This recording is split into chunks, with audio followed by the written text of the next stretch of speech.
Namaste. I just wanted to pop on this video to talk about manifesting today.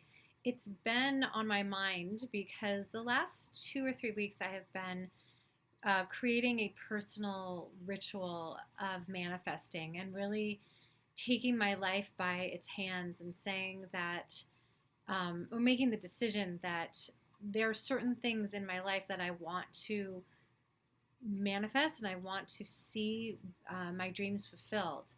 And I was feeling really frustrated and helpless and hopeless and stuck in this place of, I'll never see this. And what if I never see this? And what if this never happens? And I decided that that was enough, that I had to look at my limiting beliefs about certain things in my life. And I had to really focus on what I had in my control.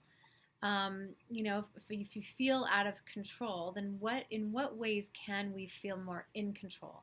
And I really believe that manifesting is a way for us to take back our power and to own our voice and our truth. So I want to talk to you for a few minutes about what that means, because manifesting is, we've all heard of The Secret, I'm sure, and there's many different ways and ideas that we can manifest. But I just want to say first that I used to think that manifesting was about just thinking positive and repeating affirmations over and over and over again until I saw things that came into my life that I was trying to manifest. And that is definitely not the case. Affirmations are great and wonderful, but it's what's behind the affirmations. It goes more into the feeling of what's underneath it that creates the things that we want to come to fruition.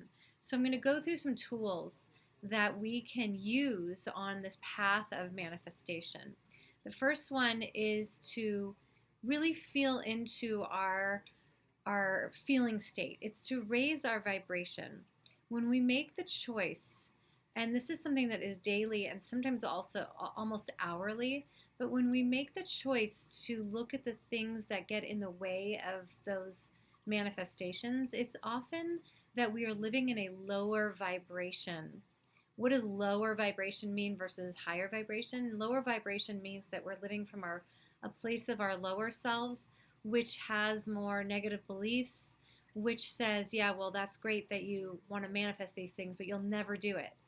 And we have to kind of dig deep sometimes and look at those negative beliefs, look at those limiting beliefs that keep us stuck and keep us feeling helpless and hopeless. So when I think about manifesting, I think about in what ways do I shut my heart down? In what ways do I live in a state of fear versus a state of love and openness? That's the raising your vibration, right? What does your life look like in a state of love? Who are you in a state of love versus fear or closing down?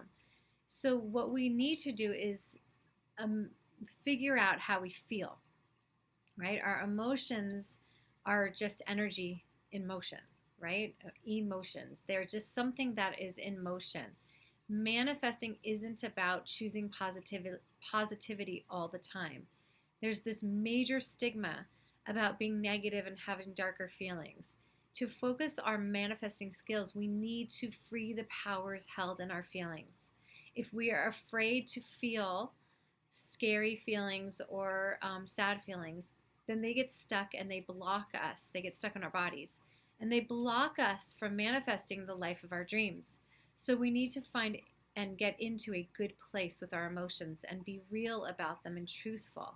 And then we may find when we uncover this that we often, in order to manifest our dreams, they are blocked because this is number two, we are asking permission from somebody else or others in our lives to be and live our dreams, right? To be in integrity of what we want in our lives and in that higher vibration.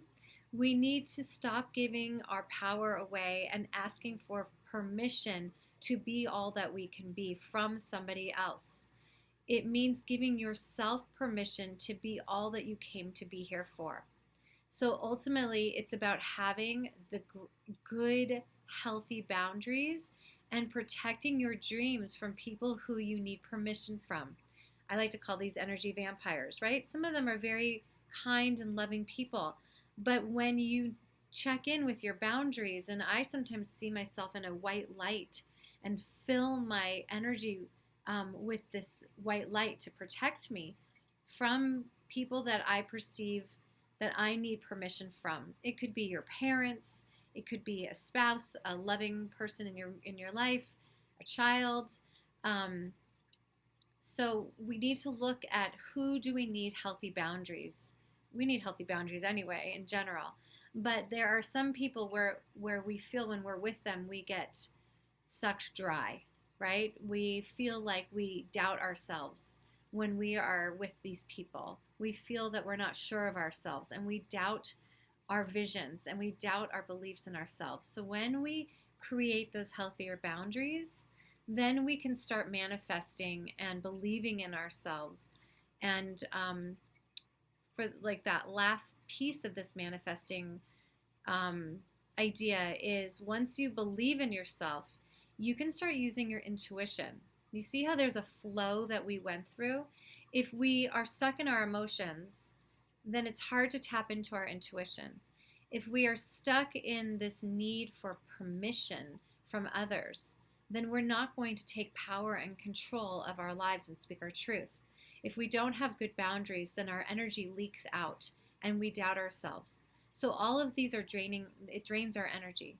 But when we fix these things and stand in alignment with who we are, then we can follow the breadcrumbs, right? These are God breadcrumbs or the divine breadcrumbs, source, your intuition. When we use our power and our voice for good and we switch on our awareness, I think of it as switching on a light bulb inside of us, then we notice the goodness more in life. Then we are more aware of what's going on in life. So those are these small steps to manifesting your dreams. I'd love to hear your comments and how you manifest, and just share different ideas and how we manifest. I hope you have a beautiful day, and namaste.